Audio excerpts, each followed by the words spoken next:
So yun nga guys, ngayon ikakwento ko sa inyo yung childhood experience ko, part 2. Ang tagal bago makagawa ng bagong animation, no?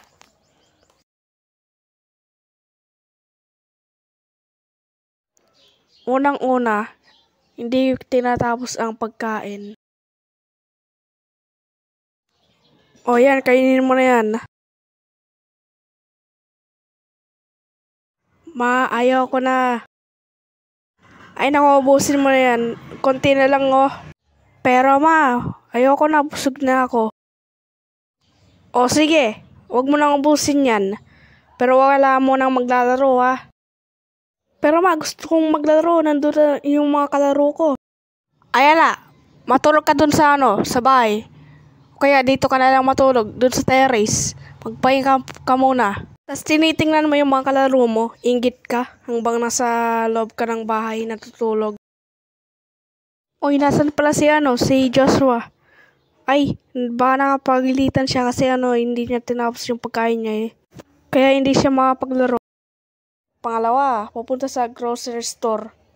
Tapos hindi mo yung mabibili yung gusto mong bilhin.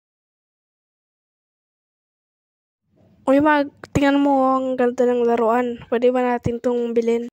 Hay nako, nakakita ka na naman ng laruan, no? Pero gusto ko yun. Ay hindi natin bibili yan. Madami ka ng laruan sa bahay eh. Pero luma na yung yung mga laruan ko sa bahay. Gusto ko ng bago. Ay hindi, madami pa tayong bibilin. Bibili pa tayo ng ulam. Bibili pa tayo ng damit. Bibili pa tayo ng ng mga school supplies.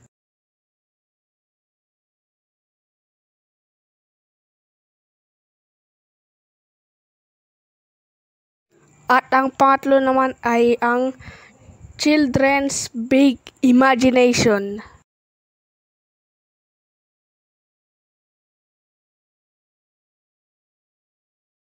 Oy, tama na yan. Baka mabaliktad ka pa dyan.